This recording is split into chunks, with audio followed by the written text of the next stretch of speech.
원장님들께 많이 도움을 드리고 싶어서 오늘은 성공 노하우를 알려드리는 게 아니라 진짜 실제로 우리 학원에 어떻게 적용하면 좋을지에 대해서 고민을 함께 나눠보는 시간으로 저희가 준비를 했습니다. 제가 17년 동안 22번 현장에서 부르고 또 불렀던 모든 내용들을 최대한 빠른 시간 안에 한번 풀어보도록 하겠습니다. 첫 번째, 전교 1등의 신화는 종말이 왔다. 원장님도 요즘 어떠세요? 1등 이렇게 올백 이렇게 학원에서 배출이 되면 확실히 시장의 반응이 이렇게 달라진다고 느끼시나요? 아니시죠? 조용하죠. 그죠? 우리 학원에 너무 이렇게 잘하는 아이가 있는데 왜 학원은 조용할까요? 저는 이 부분이 딱 깨달아졌던 어떤 순간이 있었어요. 우리가 정답이라고 믿었던 학원의 공식들입니다. 1타 강사, 전교 1등이 배출되는 거, 레벨별 좋은 수업 시스템, 좋은 학생이 선발되면 좋다.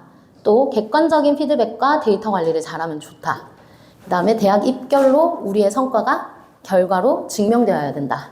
라는 것들이 우리가 학원의 성공 공식으로 믿었던 것들인데요.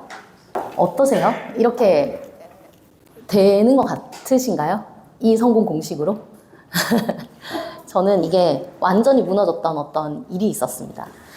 저희가 올백을 맞추자 저희 학원은 영어, 수학, 그 다음에 국사과까지 시험 기간에 대비를 해줬던 학원입니다. 그래서 저희는 올백에 목숨을 걸었고요. 올백을 맞추면 학원이 급성장할 거라고 믿었던 시기가 있었어요. 그래서 저희가 모든 선생님들이 한 마음으로 올백을 향해서 이제 뛰었고 성과가 났습니다. 학년당 올백들이 나오기 시작을 했고요. 그래서 그때 제가 너무 기분이 좋아서 장학금을 20만 원씩 아이들한테 지급을 하게 됐습니다. 네, 그로부터 딱 이틀 뒤 전과목에서 2문제를 틀린 학생의 퇴원 전화가 옵니다. 어머님이 이렇게 말씀하셨어요. 아이가 집에 와서 많이 울었고 그 학원에는 1등이 아니면 의미가 없는 것 같다. 나는 더 이상 그 학원에 다니지 않겠다라고 합니다. 저는 저희 아이가 전과목에서 두 개 틀린 거에 대해서 굉장히 만족합니다. 그런데 더 이상 저희 아이는 그 학원하고 맞지 않는 것 같아서 저희는 이제 수업을 중단하도록 하겠습니다. 저는 그날 잠을 못 잤던 것 같아요. 그 학생이 사실 올백을 맞은 학생보다 능력이 부족하거나 뒤처지는 학생은 결코 아니었습니다. 그런데 과연 성장을 이야기하고 우리가 아이들하고 함께 또는 공정하게 수업을 제공한다고 생각했던 제가 올백 맞은 아이들한테 20만 원이라는 장학금을 주면서 어쩌면 경쟁을 내가 학원 내부에서 더 조장하고 있었던 건 아닌가라는 생각을 깊이 있게 해보게 됩니다. 저는 이 이후로부터 결과에 대한 피드백, 현수막, 어떤 아이가 어떻게 했다라는 것들을 더 이상 걸지 않기 시작했습니다. 요즘 시대가 이렇게 바뀌었습니다, 원장님들. 요즘 아이들은요, 억울한 건 못 참고요. 기다리는 건 싫고요. 무시당하는 거 극혐합니다. 그죠? 선생님 저 지금 무시하시는 거예요? 이런 말 되게 많이 하죠, 아이들이. 그리고 나만의 길을 간다고 얘기합니다. 요즘 아이들한테 조금만 하면 너 90점 맞을 수 있을 것 같아. 조금만 더 해보자 라고 얘기를 했을 때 아이들이 이런 말 하죠. 선생님, 저 괜찮은데요? 저 지금 충분한데요? 저 왜 제가 90점을 맞아야 되죠? 이게 자기만의 길을 가는 거죠. 성적에 연연해하지 않아요, 아이들이. 그런데 우리만 성적에 연연해하면서 어떻게든 잘 가르쳐 보려고 애를 쓰고 있는 상황입니다. 아이들 왜 그럴까요? 성적이 더 이상 성공이 아니라는 걸 알았기 때문이겠죠. 아이들한테 이제 더 이상 성적에 대한 결과는 동기부여가 되지 않습니다. 그런 상황. 그 다음 요즘 부모님들은요, 교육 정보가 정말 많으시고요. 부모님도 역시 마찬가지로 성적이 성공으로 연결된다고 생각하지 않으십니다. 그죠? 그러다 보니 엄마들이 선택하고 내가 전략을 세우고 내가 우리 아이를 어떤 길을 정해놓고 로드맵을 짜놓고 가시는 걸 원하시죠. 그러다 보니 아이들에 대해서 공감할 수 있는 학원, 우리 아이를 얼마나 아는지를 보시면서 학원을 선택하시는 것 같아요. 자, 저는 이렇게 결론을 냈습니다. 시스템이 없는 전교 1등은 다음 달엔 다른 학원의 자랑이 됩니다. 자, 이대로 우리 괜찮은 걸까요? 그래서 저희는 진짜 성장은 최고의 결과가 아니라 모든 아이가 어제보다 우리 학원에서 성장하고 있는지에 집중하기 시작했고 그것을 시스템으로 만들었습니다. 자, 요즘 학부모님들의 진짜 심리가 뭘까요? 제가 앞부분에는 바뀐 거에 대한 저희가 얘기를 많이 드리려고 해요. 저는 지금 직영 8곳을 운영을 하고 있는데요. 이 8곳이 다 지역이 다릅니다. 그냥 정말 구도심에 있기도 하고요. 저희가 천안에서 처음으로 시작했던 학원은 전교생이 600명인데 600명 중에 400명이 조송가정이거나 다문화 가정인 아이들이에요. 네, 그곳에서 저희가 학생 수를 100명대를 계속 유지하면서 학원을 운영을 하고 있거든요. 근데 이제 그런 부분들이 지역마다 다른 학원을 갖고 있기 때문에 저는 사실 이 데이터가 좀 빨리 나왔던 것 같아요. 우리 지역에 있는 학부모님들만 알았던 게 아니니까요. 그래서 요즘 학부모님들의 진짜 심리에 대해서 제가 말씀을 좀 드려보고 싶습니다. 요즘 어머님들이 입학상담 오시면 저희한테 이런 말씀을 하세요. 원장님, 저희 특목고 보낼 생각 없고요. 그리고 저희 그렇게까지 공부시킬 생각 크게 없습니다. 어떠세요? 그런 말씀 들으시면? 저는 몇 년 전까지만 해도 이렇게 생각을 했어요. 애가 공부를 못하나 보다. 그러니까 이제 애는 성적이 안 되는데 엄마는 욕심을 내면 조금 문제가 있게 느껴지니까 어머님이 진심은 아니시지만 이렇게 말씀하시나 보다라고 생각을 했고, 또 어떤 날은 정말 진짜 그렇게 생각하시나? 근데 진짜 그렇게 생각하시는데 공부하는 학원에는 왜 오셔서 상담을 받으시는 거지? 막 이런 생각을 했었어요. 진짜 이 말씀 많이 하십니다, 요즘. 어떤 심리일까요? 요즘 부모님들은요, 10년 이상, 그러니까 그 아이 나이만큼 된 훈련된 소비자입니다. 임신 중 때부터 태교 유튜브 정주행 하신 분들이고요. 그 다음 영아기, 금쪽 같은 내 새끼를 완주하셨어요, 영아기 때. 유아기 때는 영유 보낼 건지 일유 보낼 건지 뭐 자연 유치원, 창의 유치원 엄청 고민하셨던 분들이에요. 정보도 많으셨던 분들이고, 초등 입학 전부터 티처스를 보면서 나는 아이를 교육시키면 저렇게 시킬 거야. 나는 이런 방향으로 가는 학원을 선택할 거야. 라고 고민하셨던 분들입니다. 현재는 어떻습니까? 현재는 교육 채널, 구독, 인스타 라이브 방송 청취하고 계십니다. 자, 어떨 땐 저희보다 정보를 더 많이 알고 계신 것 같아요. 저희 이런 거 볼 시간 크게 없잖아요. 그죠? 네. 이렇게 훈련된 전문 소비자들입니다. 그럼 이분들 지금 뭘 원하는 걸까요? 저는 3가지로 정리를 해봤습니다. 첫 번째, 우리 아이를 읽고 우리 아이에게 맞는 방법을 제시하는 곳인가. 이게 지금 중요하다는 거예요. 어머님이 오셔서 이런 얘기를 하시는 거예요. 우리 아이가 원장님 수학을 정말 싫어해요. 저랑 공부를 같이 했었는데 수학만 시키면 눈물이 뚝뚝 흘려요. 이런 얘기를 하시는 거죠. 자, 그런데 저희는 상담을 어떻게 하고 있습니까? 저희는 저희 학원 커리큘럼은 이렇고요. 수학은 이렇게 수업이 진행되고요. 저희는 이런 식으로 수업을 해서 어떻게 학교를 보냈습니다. 라고 상담하고 계시지는 혹시 않으신가요? 엄마가 원하는 상담은요. 그래서 내 애한테 어떻게 해줄 건데. 그죠? 알겠고 학원 커리큘럼 좋은 거 알겠고요. 모든 거 다 이해했는데요. 지금 제가 이 학원 말고 다른 학원까지 5군데를 지금 돌고 있거든요. 그런데 우리 아이한테 원장님은 어떻게 해주실 거냐고요. 질문이 바뀌었죠. 학원에 설명을 들으러 오거나 시스템에 대해서 궁금해서 오시는 게 아닙니다. 이렇게 바뀌셨다 보니 가르치려고 하는 태도, 우린 이렇게 학생을 가르쳤습니다. 저희는 이렇게 성과를 냈습니다. 라는 것에서 이제는 진단해 주시고 분석해 주시고 이 아이를 읽어 주셔야 되는 상담으로 바뀌셔야 되는 거예요. 지금 학부모가 원하는 것은 아이를 읽어주는 태도라고 생각합니다. 자, 그 다음 2번째는요. 가성비 엄청 따지세요. 가성비가 있는지 따지고 있습니다. 가성비라 하면요. 학원비가 단지 낮다라는 측면이 아닙니다. 이때의 가성비는 우리 아이의 시간을 얼마나 효율적으로 쓸 수 있는 학원인지입니다. 여러 시간 남기시고 또는 많은 시간 어떤 한 과목에 투자하는 거 원하지 않으세요. 다른 것도 해야 될 게 많거든요. 저희가 실제로 신도시에 있는 학원 같은 경우에는요. 어머님들이 전화 오셔서 저희 다음 학원 가야 되니까 그냥 보내주세요 하세요. 그래서 되게 사실 좀 자존심 상하잖아요. 그죠? 우린 지금 돈을 더 받는 것도 아니고 끝까지 시키려고 남겨서 이렇게 하는 건데도 불구하고 보내주세요 하신다니까요. 그게 아이의 시간과 본인이 짜놓은 스케줄, 내가 아이한테 해주고 싶은 게 한 과목, 단과 어떠한 과목에 매몰되어 있지 않으시기 때문에 이런 얘기가 나오는 겁니다. 그 다음 돈에 대한 측면, 비싼 학원은 비싼 학원대로 내가 돈을 쓴 값어치가 있으면 괜찮습니다.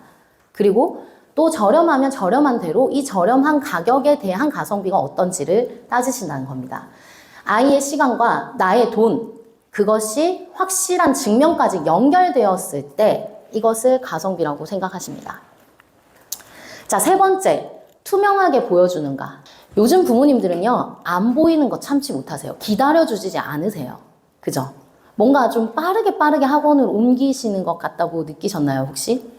네, 그 이유는 우리가 너무 애를 써서 아이를 가르치고 있는데 정말 진심을 다하시잖아요. 원장님도 얼마나 열심히 가르치세요. 저는 사실 그런 게 되게 슬펐거든요. 그래서 제가 시스템을 만들었거든요. 내가 하는 게 하나도 전달되지 않는 느낌이 너무 싫었어요.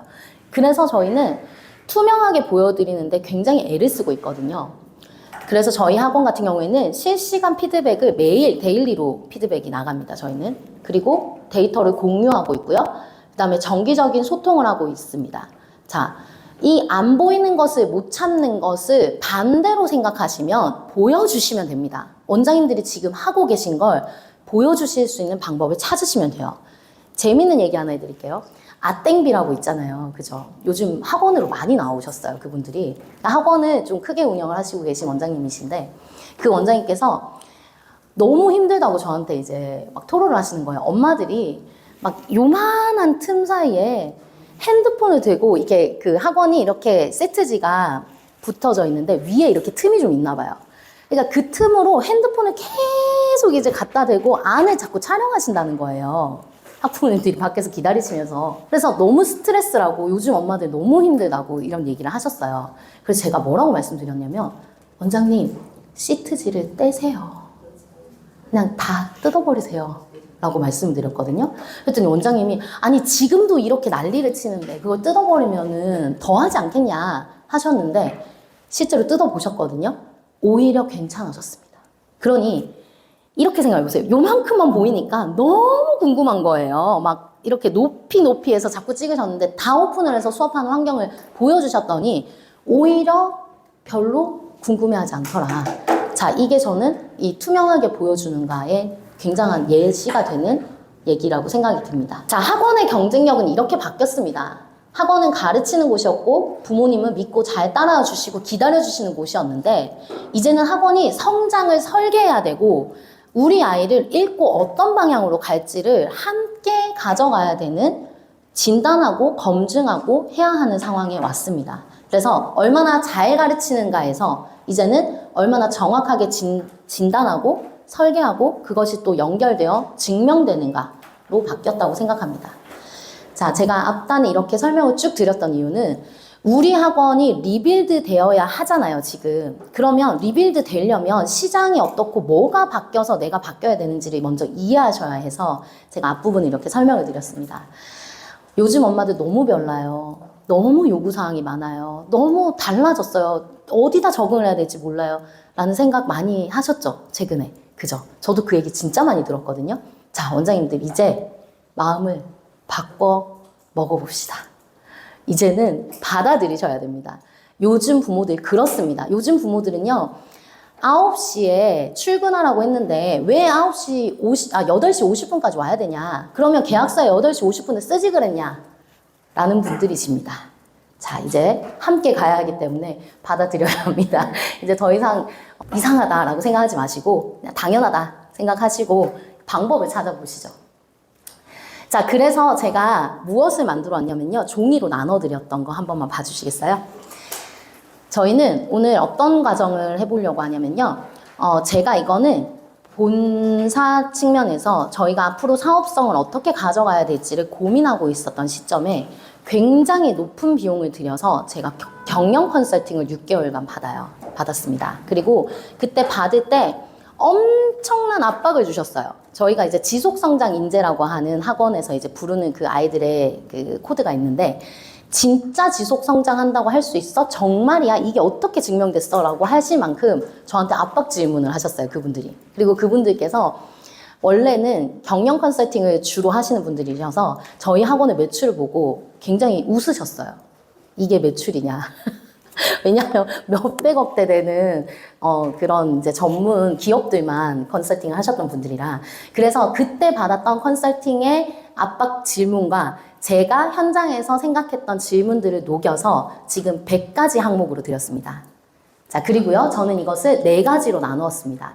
수업과 그 다음에 운영, 상담, 브랜딩, 이렇게 4가지 측면으로 나누어서 볼 거고요. 이것은 각각의 점수를 매기시는 것이 중요한 게 아니라요. 우리 학원이 그렇다면 왜 그런지를 쓰시고 아니라면 왜 아닌지를 쓰시면 됩니다. 거기 보시면 맞다 틀리다의 어떤 점수 체크표가 아닙니다. 우리 학원이 운영을 이런 방향으로 하고 있다면 왜 그렇게 운영을 했는지, 또는 운영 방식이 그 질문과 다르다면 왜 달랐는지를 써주시면서 원장님들께서 어떤 부분들을 내가 수정해 나가고 보완해 나가면 되겠구나라는 것을 찾아가실 수 있도록 저희가 만들었고, 굉장히 오랫동안 고민해서 만든 만큼 잘 사용해 주셨으면 좋겠습니다. 저는 각 항목을 4가지 항목 중에 3가지만 볼 겁니다. 25가지 항목이 너무 많아서 그중 3가지만 보도록 하겠습니다. 자, 수업의 착각 먼저 시작해 볼게요. 수업의 착각 3가지. 좋은 수업은 열정이 아니라 구조에서 완성이 됩니다. 자, 우리 도대체 뭐가 문제일까요? 우리 강사들은 열정 있고요. 우리 아이들은 우리 학원 너무 좋아하고요. 그런데 또 심지어 성적까지 잘 나와요. 그런데 학원이 성장하지 않아요. 뭐가 문제였을까요? 첫 번째, 학생의 성과만 좋으면 좋은 수업이다. 그렇게 생각하십니까? 자, 문제는요, 시스템의 결과가 아니라 강사 개인의 역량이거나 또는 어떠한 학생이 굉장히 좋은 자원이 들어와서 우리하고 어떤 포인트가 잘 맞아서 내놓은 성과라면 이것이 과연 우리 학원의 시스템이라고 할 수 있는가? 라는 부분에 대한 말씀을 드리고 싶었습니다. 그래서 그것은 학생이 일시적으로 만든 운이다. 결과만 쫓다가 이탈로 이어집니다. 이유는요, 이번에 100점을 맞았는데 다음 시험에 95점을 맞으면 성과가 난 게 아니잖아요. 그죠? 성과나 결과 위주로 이 학원을 계속 지속성 있게 끌고 가시려고 한다면 지속적으로 발생되는 문제입니다. 저희 학원은 결과를 상담하지 않습니다. 저희는 시험 끝나고 난 다음에 시험 후속 상담을 하지 않거든요. 네. 그 이유도 저희가 지속한 성장을 이야기하려고 하기 때문이에요. 지속 성장을 이야기한다고 하면서 시험이 끝나고 난 다음에 어머님께 전화를 드려서 분석을 한다든지 성과에 대한 피드백을 드리게 되면 다른 메시지가 나가게 되는 거죠. 그래서 저는 이 시스템형 학원에 어떻게 하면 이것을 표준화할 수 있는지를 굉장히 많이 고민을 했고요. 이 고민을 시작하게 된 계기는 제가 25살에 학원을 굉장히 크게 운영을 했습니다. 선생님들 11분이셨고요. 제가 저희 학원의 제일 나이 어린 선생님이 33살이셨어요. 제일 나이 어린 선생님이. 근데 매일 원장실 문을 똑똑하고 두드리십니다. 선생님들이. 원장님, 저 드릴 말씀 있는데요. 저 같으면은 학원 이렇게 운영 안 할 것 같아요. 어떡하나. 그죠? 저 매일 집에 가서 울었거든요. 학생은 많죠. 매출도 엄청 많았어요. 저 돈 엄청 잘 벌었어요. 그런데 매일 불안했어요. 네, 매일 너무 불안했고 너무 힘들었어요. 그래서 제가 결국에는 그 학원을 너무 좋은 상황임에도 불구하고 강사 관리에 대한 나의 그 역량 부족 문제로 접게 됩니다. 매각을 하게 됐고요. 매각하고 난 다음 제가 이제 다른 사업을 해보려고 몸부림을 치다가 결국 또 다시 돌아오게 됐어요. 그래서 저는 그때부터 나는 절대로 사람 중심의 학원을 하지 않고 내 학원을 정말 내 학원답게 내 마음대로 움직이고 싶어서 만든 시스템입니다. 자, 우리 수업 안에 시스템이 없다. 선생님들이 잘 가르치시고 우리는 굉장히 성과를 잘 내고 있다. 문제라는 겁니다. 자, 중심을 이동시키셔야 돼요. 점수와 결과에서 과정과 성장으로 중심을 이동시켜 주시면 좋겠습니다. 저희가 이걸 해결했던 거는요. 저희 학생들은요. 학원에 오면 학원에 들어와서부터 나갈 때까지의 수업 루틴이 다 잡혀 있습니다. 그리고 선생님들께서 컴플리트 처리를 해주지 않으면 아이가 집에 갈 수가 없어요. 그래서 이게 정해진 루틴이나 학습 기록 시스템이 있다는 건 굉장히 중요한 포인트였습니다. 네, 스터디 플래너도 쓰시고 뭐 이런 부분들을 좀 시스템으로 또는 수업을 더 정교하게 하시려고 많이 노력하시는 걸 알고 있어요. 그런데 저희가 실제로 현장에서 해봤을 때는 스터디 플래너의 어떤 기록하고 뭔가를 하는 어떤 그런 부분들보다는 선생님이 이 아이에게 정확하게 파악을 해서 줘야 되는 진도 설정과 그 다음 결과를 봤을 때 어디까지가 학습의 끝인지가 중요했어요. 어떻게 해야 이 아이가 집에 갈 수 있는지 뭐 이런 것들. 저희는 수업 시간 안에 대시보드 같은 게 있어서 수업 그 교실 안에서 그게 다 띄워져 있거든요. 그래서 아이들이 거기서 자기가 몇 분에 들어왔고 내 과정이 얼마나 남았고 뭐 이런 것들을 실시간으로 볼 수 있습니다. 선생님도 아이들도 모두 공유하고 있어요. 그러다 보니 이 과정과 성장이라는 것에 대해서 집중할 수 있게 된 거예요. 매일매일 하루하루가 충실되게 쌓여서 결국엔 그냥 결과가 따라오는 것으로 저희가 시스템화에 성공을 하게 됐습니다. 자, 자율의 착시가 있습니다. 강사마다 스타일이 다른 게 우리만의 색깔이다. 자, 아까 그 수업이랑 좀 연결되는 내용이죠. 같은 교재를 쓰고 있지만 수업의 방향이 다르고 선생님마다 이것을 해석하시는 게 다르다면 저는 이것은 우리 학원의 수업은 어떠하다라고 정의되지 못한다고 생각이 들었어요. 제가 이걸 엄청 애써서 해결했던 그 방법이 하나 있거든요. 이건 돌아가셔서 적용을 한번 해보시면 좋을 것 같아요. 저는 제가 생각했던 수업은 가장 이상적이라는 건 이런 거였어요. 저희는 개별 수업을 17년간 했고요. 개별 수업을 하다 보니 한 반에 8명의 아이가 있는데 특히 중학생 같은 경우에는 8번의 개념 설명을 해주셔야 되는 상황이 계속 발생이 되는 거예요. 진도가 다 다르거든요, 저희는. 그래서 제가 선생님들을 붙잡고 저희 원장들, 그 다음에 뭐 교수 팀장님들을 다 붙잡고 과목별로 우리 매일 1시간만 강의를 찍어봅시다. 강의가 길지 않아도 됩니다. 개념 강의는 5분이면 충분합니다. 요즘 아이들 5분 이상 절대 집중 못합니다. 그러니 5분 강의로 개념 강의를 찍는데 선생님들 얼굴이 나오지 않아도 되고 교재만 나오면 되니까 아이패드로 이렇게 해서 강의를 찍어보자고 제가 따라다니면서 부탁을 했어요. 그게 벌써 5년 전에 있었던 일입니다. 저는 도저히 안 될 거라는 생각이 들었거든요. 개별 수업이 좋다는 건 알겠는데 이 개별 수업조차도 선생님을 탄다는 게 저는 싫었고 그걸 바꾸고자 했을 때 가장 핵심적인 건 개념 강의였어요. 아시죠, 원장님들? 강의가 얼마나 차이가 나는지, 그죠? 이 강의의 통일성이 없다면 학원이 절대 시스템화 될 수 없다고 생각을 했거든요, 저는. 그래서 저는 이 강의를 해결하고자 수많은 업체의 강의들을 들어봤고 또 그 강의를 저희 학원에 들여오려고도 해봤어요.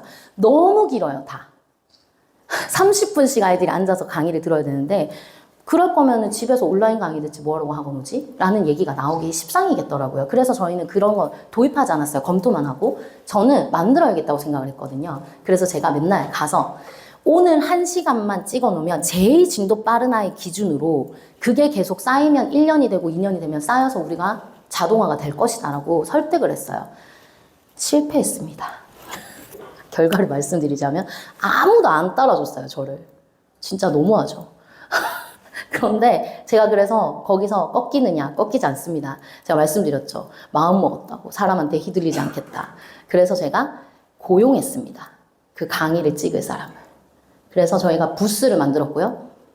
그 강의가 되게 그 방음이 잘 돼야 되거든요. 그래서 부스를 만들어서 그곳에 그 강의만 찍을 선생님을 채용해서 제가 원하는 강의 스타일과 이런 것들을 주고 강의를 촬영했습니다. 그리고 그것을 저희는 5년째 학원에서 쓰고 있고 저희는 지금 2,500편의 강의를 보유하고 있습니다. 자, 제가 5년 동안 얼마나 많은 인건비를 세이브했을까요? 상상에 맡기겠습니다. 자, 그래서 저는 수업을 상품화하시라고 말씀드리고 싶습니다. 상품이 어떤 겁니까? 상품은 일률적이고 절대로 어떤 다른 것들이 있을 수 없잖아요. 굉장히 동일하게 진행이 돼야 되잖아요. 근데 우리 학원 수업이 상품이 아니라면 그것이 동일성을 가지지 못한다면 상품이라고 할 수 있나? 수업이라고 할 수 있나? 라고 저는 생각했던 겁니다. 그래서 제가 이 부분을 위해서 첫 번째로 해결했던 건 개념 강의 영상이었고요. 두 번째, 세 번째 더 디테일하게 해결했던 건 이렇게 디테일한 수업 매뉴얼을 제작해줬어요. 처음에는 이만큼씩 줬어요. 왜 이 수업을 하고 백지노트를 왜 써야 되고 막 이렇게 했는데 아무도 안 보더라고요. 그래서 제가 수업을 기준표를 10가지 체크리스트로 만들어서 저희 선생님들 책상 위에 다 붙여서 화장실 청결도 체크리스트 아시죠? 그렇게 이제 표준화하려고 애를 쓰고 있습니다. 그러다 보니 강사 역량이 표준화됐고요. 그 구조 안에서 선생님들의 역량이 발휘되기 시작을 했습니다. 그래서 저희는 수업이 일률적이고 제가 이거에 대해서 조금 더 말씀드리면 저희는 학원이 이제 신도시로도 있기 때문에 구도심에서 신도시로 요즘 이사를 많이 가시잖아요. 그죠? 근데 저희가 좀 자랑스럽게 말씀을 드리면 저희는 이사 간 아이들이 이탈되지 않고 그 다음 학원으로 갑니다. 그리고 그 학원에서 그 전 학원에서 썼던 모든 교재와 이런 것들이 다 연결이 되어 있다는 걸 학부모님들도 알고 계세요. 근데 그만큼 수업이 상품처럼 정형화되어 있다는 것을 말씀드리고 싶습니다. 과제의 착시입니다. 숙제 많이 낼수록 좋다. 어떻게 생각하십니까? 숙제 많은 학원들이 사실 되게 대형 학원 또는 강한 학원 또 잘 가르치는 학원으로 평가받던 시대들이 있었죠. 네. 그런데 지금은요, 숙제 많이 내주는 학원에 그 숙제를 감당하지 못해서 오는 아이들도 많아요, 저희 학원에. 거기 수업 숙제를 저희가 못 따라간다. 뭐 숙제를 못해서 계속 남아야 돼서 저희가 학원을 옮긴다. 뭐 이런 얘기도 하시거든요. 이유는 이렇습니다. 그 숙제를 혼자 잘하는 아이도 있고요. 도움이 필요한 아이들도 있고요. 또 부모님께서 저희가 숙제를 내주면 채점까지 완벽하게 심지어 오답까지 같이 고쳐서 오는 아이들도 있어요. 그런데 저처럼 저 아기가 3명이거든요. 저는 집에 뭐 들고 오는 게 너무 싫어요. 저처럼 아무것도 집에 안 가져왔으면 좋겠다고 생각하시는 어머님들까지 니즈가 너무 다양하다는 거예요. 그래서 지금 이 현장에 계시는 원장님들께서도 개별 수업이 아니라 그룹 수업이라고 하시더라도 이 숙제만큼은 조금 니즈에 맞춰서 다양하게 가져가 보시기를 제가 강력하게 좀 추천을 드리고 싶습니다. 자, 모든 아이에게 같은 숙제가 나간다? 절대 효율적이지 못합니다. 그리고 그 숙제로 인해서 얼마나 많은 시간을 우리가 학원에서 남겼어야 했나요?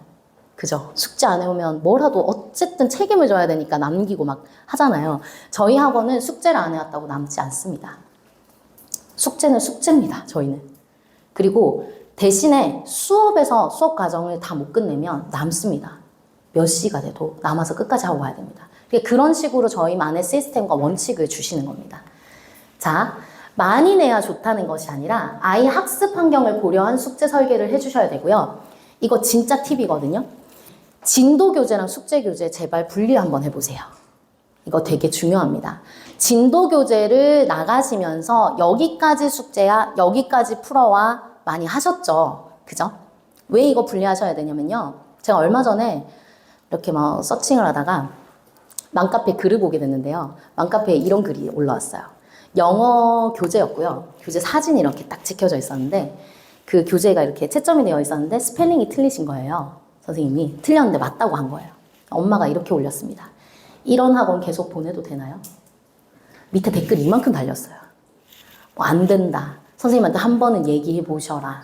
사람도 실수할 수 있다. 또는 저 정도면 의심해봐야 되는 거 아니냐. 선생님 실력을 의심해봐야 되는 거 아니냐. 저걸 맞다고 할 정도면. 이런 얘기까지 올라왔습니다. 자, 왜 진도 교재랑 숙제 교재를 분리하셔야 되냐면요. 리스크 관리 측면에서 반드시 필요합니다. 진도 교재는 오늘 우리가 수업한 교재인데 어머님들이 매일 가방을 열어보세요. 그럼 그 교재가 매일 확인이 될 거잖아요. 선생님들이 맞는 거 틀렸다고 할 수도 있고 틀린 거 맞았다고 할 수도 있어요. 그렇잖아요. 사람인데. 예전에 어머님들은 이것을 얘기를 드리면 선생님 안 그래도 그렇게 되어 있더라고요. 이렇게 얘기하시는 어머님들이셨는데 지금은요. 절대 불가합니다. 어떻게 이렇게 할 수가 있지? 그러면 수업에서는 어떻다는 거야? 뭐 이렇게 됩니다. 그러니 저희는 진도 교재는 굉장히 철저하게 관리하고 있습니다. 숙제는 숙제를 일주일 분량으로 나가고 있고요. 저희는 완벽하게 숙제와 진도 교재를 분리해서 따로따로 관리하고 있습니다. 그래야 리스크 관리가 되더라고요. 저희는. 그래서 진도 교재를 저희 같은 경우에는 담당 선생님이 한번 다 끝나고 난 다음에 처음부터 끝까지 다시 체크하는 거예요. 저희가. 채점 다 했지만. 그 다음에 두 번째 팀장급이 한 번, 그 다음에 원장이 한 번, 3번의 검토를 거쳐도요. 원장님한테 왔을 때 그 교재에 오류가 있습니다. 그러니 이건 엄청난 리스크가 됩니다. 그래서 이 진도 교재와 숙제 교재 분리하시는 거 제가 꼭 오늘 부탁드리고 싶어요. 자, 분량의 학습으로 가시면 안 됩니다. 많이 시키지 마세요. 많이 안 해도 효과가 나오는 학원으로 가셔야 됩니다. 저희 이번에 천안의 가장 핫한 신도시 신불당에 저희 학원을 작년에 오픈을 했는데요. 아이들 모으는데 제가 진짜 애를 먹었어요. 너무너무 힘들었거든요. 그 완전히 학군지고 접전지라서. 근데 저희 아이들이 이제 중간고사에 저희는 결과에는 크게 신경 안 쓴다고 말씀드렸잖아요. 근데 열심히 시키고 그냥 결과를 받아왔어요. 근데 저희 중학교 1학년 아이들이 1학년들을 대거 데리고 오기 시작을 했는데 이유는 뭐였는지 아세요? 야, 너 영어학원 몇 시간 가냐? 3시간? 우리 매일 1시간 가는데 나 너보다 점수 훨씬 높잖아. 그러니까 공부 많이 하고 어렵게 해서 받는 점수 별 의미 없다는 얘기들을 아이들 사이에서도 해요. 그러니 숙제에 대한 과정, 그 다음에 진도 많이 고민해 보셔야 되는 거예요. 많이 시키는 게 답은 아닌 시대입니다. 누가 더 열정적인가가 아니라 누가 더 구조적으로 설계했느냐. 좋은 강사님은 떠나실 수 있습니다. 그죠? 언제 떠나셔도 이상하지가 않죠. 그리고 실제로 지금 여기 앉아 계신 원장님들도 다 좋은 강사님의 시절을 겪으신 분들이잖아요. 그죠? 그러니 저희 학원의 시스템을 만드셔야 그것만이 진짜로 남습니다. 그렇다면 저보다 더 이상의 학원이 또 확장되고 더 넓어질 수도 있겠죠. 운영에 대해서도 말씀드려 볼게요. 운영은 통제가 아니라 구조의 재정의다라고 생각을 했습니다, 제가. 학원이 무너지는 이유는요, 열심히 하지 않으셔가 아니라 핵심을 몰라서입니다. 자, 오늘 3가지 핵심만 잡으시면 학원 운영이 완벽하게 달라지실 수 있도록 도와드리겠습니다. 첫 번째, 강사 인건비는 비율로 통제되면 가능하다. 자, 저도 학원 처음 시작했을 때 뭐 도대체 어떻게 해야 되는지 몰라가지고 엄청 많이 공부를 했던 기억이 있어요. 근데 그때 많은 책에서 봤던 게 강사 인건비는 학원 매출의 몇 프로, 몇 배, 뭐 이런 것들 많이 들어보셨죠? 이게 되면 괜찮은 건가? 라는 생각을 해봅니다. 그 비율 잘 맞춰서 운영하고 계신데도 이상하게 뭔가 좀 구조가 달라졌다고 생각하지 않으십니까? 그죠? 인건비가 너무 많이 올라갔고 물가는 엄청 많이 올랐는데 저희 학원비는 거의 동결이잖아요. 그죠? 그러니 지금 이 비율이 예전에 우리가 공식처럼 알고 있었던 그 비율이 과연 지금도 통용이 되는 것인가라는 생각 하나, 그 다음 구조의 문제였다라는 생각 하나를 제가 하게 됩니다. 자, 저희는 이렇게 배치를 해봤습니다. 배치 A번은요, 메인 강사가 2명, 각각 250만 원, 그냥 초임 강사 기준으로 제가 그냥 잡아본 거예요. 하루 6시간 근무하시는 선생님들 2분입니다. 그 다음 B타입은요, 메인 강사 1분에 서브가 3명이 들어가서 사람이 4명입니다. 그리고 서브 선생님들은 하루 4시간씩 근무하시는 구조를 저희가 줘봤습니다. 자, 비용이 어떻게 됐습니까? B타입의 비용이 올라갔죠.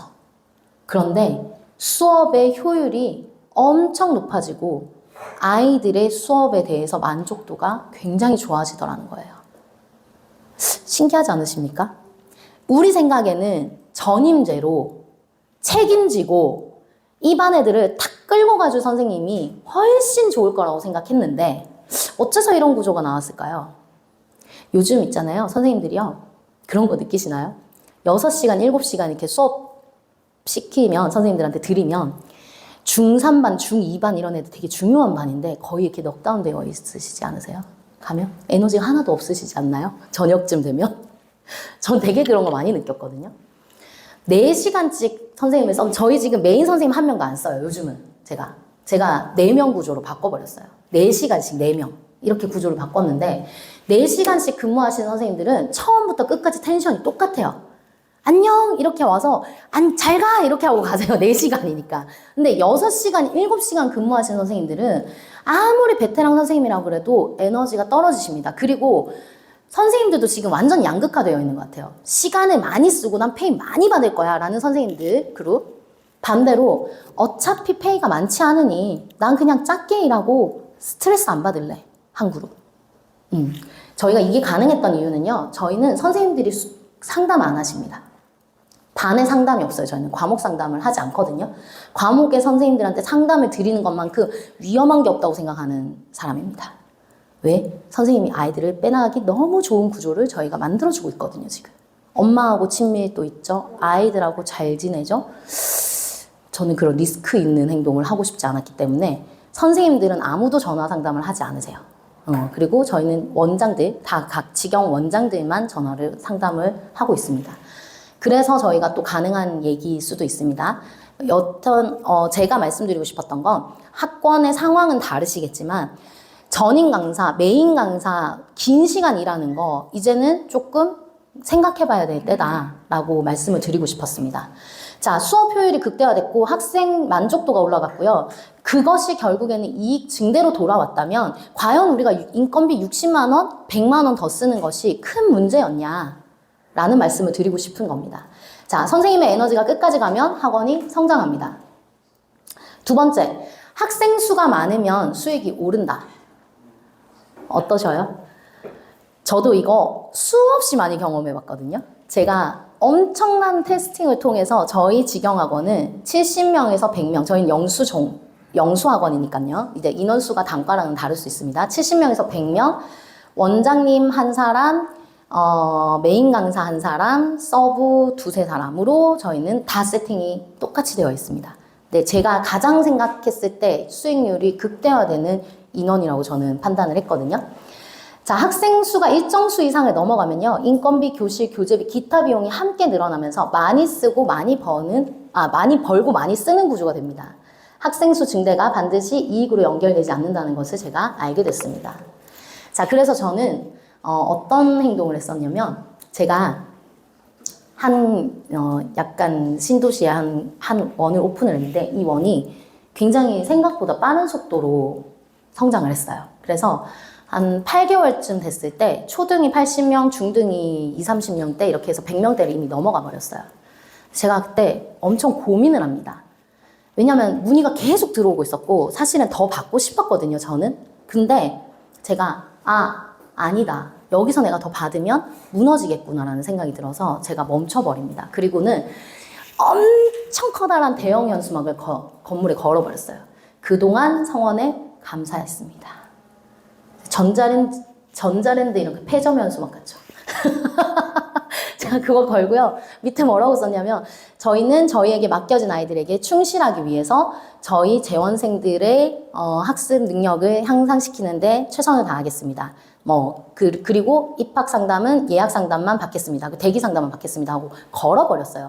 대기를 하신 원장님들이 많으시더라고요. 근데 저처럼 대형 현수막을 거시진 않으셨던 것 같아요. 근데 저는 왜 이걸 해봤냐면 저에 대한 약속이기도 했어요.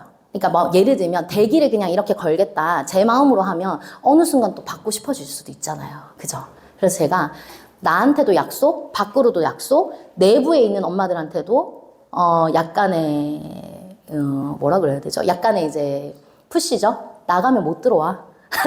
이걸 이제 동시에 주고 싶었던 거예요, 저는. 그래서 이제 그렇게 걸었고 그게 통해서 저희가 정확히 6개월 동안 아이들을 안 받았고요. 6학년이 중학교 넘어가는 시점에 열어서 받았고 초등이 저희가 차량 운행 없이 150명까지 갑니다. 네, 안정적으로 운영을 하게 됐었던 계기가 됐습니다. 저는 이걸 멈출 줄 아는 용기라고 생각합니다.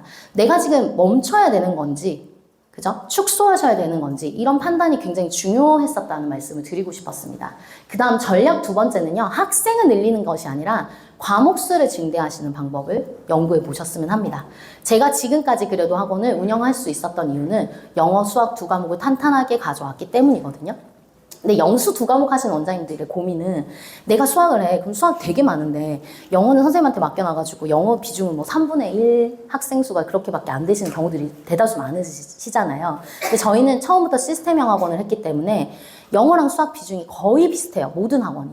어디가 영어가 더 높고 수학이 더 높고 하지 않습니다. 그래서 저는 1인당 과목 수를 증대하시는 부분, 단과 학원이라도 할지라도 그 단과 학원에서 같은 과목으로 과목을 늘려갈 수 있는 방법들을 좀 고민해 보셨으면 좋겠습니다. 학생 수가 줄어들고 있기 때문에 저는 이 부분은 강력하게 주장을 하는 부분입니다. 그래서 수업 품질이 높아야 물론 과목이 증대될 수 있습니다. 내 수업과 내 수업이 아닌 과목의 수업이 품질이 너무 차이가 난다면 그건 또 학원 이미지에 문제가 생길 수 있겠죠. 그래서 이 부분을 말씀드리고 싶었고, 자, 확장과 축소는 감으로 판단하고 있다. 이런 생각하셨죠? 이번엔 왠지 될 것 같아. 좀 버티면 될 것 같아서 빨리 선생님도 구하고 반도 분반을 하고 우리가 이렇게 해야 될 것 같아 라고 생각을 드셨던 부분들, 또는 반대로 이런 거 있잖아요. 저희 한 반에 정원이 8명인데 8명이 탁 채워지면 되게 아름답잖아요. 그죠, 원장님? 우리 수익도 극대화되어 있고 아이들도 안정적이고 뭔가 이제서야 내가 좀 안정감을 찾은 것 같은 느낌이 드는데 신기하게도 그 순간에 꼭 한 3명이 나가더라고요. 그래서 저는 이거 수없이 많이 경험을 했거든요. 그래서 제가 그때는 분반을 빨리 해줬었어야 하는 거예요. 빨리 해서 한 선생님을 더 뽑아서 4명, 5명을 데리고 있더라도 분반을 했었어야 되는 시기에는 내가 또 그걸 조금만 버텨보자. 괜찮으니까 선생님 또 구하면 또 마이너스야. 막 이러면서 이제 버텼던 거. 또 반대로 버텨야 되는 시간에 너무 일찍 분반을 해서 6개월간 선생님의 인건비나 뭐 기타 비용들을 150만 원 이상씩 뭐 손실을 보신다든지 뭐 이런 부분에 대해서 말씀을 드리고 싶었어요. 자, 감으로 판단하면 무너집니다. 뭘로 판단을 하실 건가요? 자, 저희는요, 이건 또 제 사례를 한번 말씀드리고 싶은데, 제가 그 확장을 했던 가장 큰 계기가 됐던 학원이 하나 있었어요. 근데 그 학원에서 저는 이제 깊은 고민을 하게 됩니다. 40평대인데 아이들이 너무 많아요. 그리고 더 이상 받을 수가 없어요. 그래서 현수막까지 걸고 닫아봤어요. 근데도 해결이 안 돼서 제가 이제 이관 확장을 해야 되겠다라고 고민을 하게 됩니다. 근데 그때 제가 내렸던 결론은 이관 확장을 초등관과 중고등관으로 분리한다 였습니다. 제 주변에 있는 원장님들이요, 다 말렸어요. 말도 안 되는 소리 하지 말라고. 초등관은 3, 4시간밖에 운영이 안 되는데 그럼 그 뒷시간은 다 불 꺼놓고 비워놓을 거야? 그 짓을 왜 하는 거야? 막 저한테 그러셨거든요. 그런데 제가 과감하게 저는 이 선택을 했어요. 왜 했냐면요, 그 동네를 파악해 봤더니 모두 다 40평대 학원인 거예요. 학원이 큰 학원이 하나도 없어요. 대형 건물이 없었거든요. 그러니 다 40평대 학원에서 조금 잘 되면 내려가고 조금 잘 되면 내려가고 하면서 다 나눠 먹기를 하고 있는데, 아무리 봐도 우리가 되게 기형적으로 초등이 많은 거지 다른 학원은 중고등이 강한 학원이 많더라고요. 가보니까. 그렇다면 이 초등 30명, 6학년이 30명이었거든요. 내가 이 6학년 30명을 지킬 수 있을까? 저는 확신이 없었어요. 엄마들이 초등학교 때 보냈던 그 학원을 중학교 때 보내지 않을 것 같더라고요. 근데 제가 거기에 대해서 분석하고 판단했던 걸 저는 믿었어요. 그리고 또 다른 원장님들이 이렇게도 얘기하셨어요. 이관을 낸다는 건 학원이 하나 더 생긴다는 건데 그 학원을 하나를 왜 그 지역에 세우냐. 차라리 다른 지역에 세우지. 제가 이제 관을 여러 개 운영할 수 있는 능력이 있다는 걸 아셨으니까 그런 조언도 해주셨는데 저는 아니라고 생각했어요. 그래서 저희가 과감하게 초등관과 중고등관으로 분리를 하게 됩니다.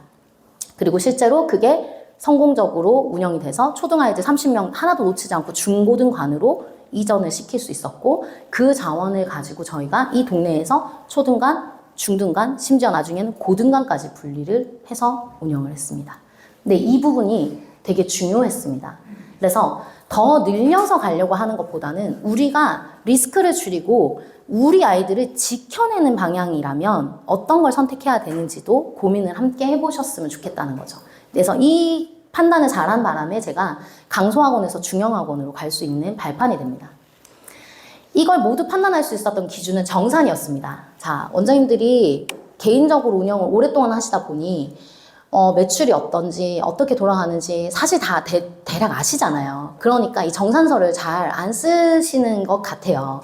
그런 부분들이 좀 있으셨던 것 같은데 저희는 월 말에 꼭 정산서를 쓰고요. 그 정산서를 기반으로 1년의 데이터를 보고 확장을 할 건지 축소할 건지, 아, 내가 이거 몇 년째 이달만 되면 이렇구나라는 것들을 판단하는 기준표로 저희가 쓰고 있습니다. 그래서 오늘 후기 남겨주시면 제가 이 정산 세트 저희가 쓰는 것까지 같이 보내드리도록 하겠습니다. 신규 문의 건수 보셔야 되고요. 과목 전환율 꼭 체크해 보셔야 돼요. 그리고 퇴원생이 어땠는지, 반별 정원이 지금 어떻게 채워지고 있는지 시간표를 기준으로 정산서를 함께 보셔야 됩니다. 근데 시간표 별도, 내가 남는 이익금 별도, 얼마 남았네? 수익금만 이렇게 보시면 학원의 그림이 전체적으로 보이지 않잖아요. 그래서 인력을 어떻게 배치할 건지 이런 부분들을 정산서에서 찾아보실 수 있도록 저희가 정산표를 제공을 한번 해드려 보도록 하겠습니다.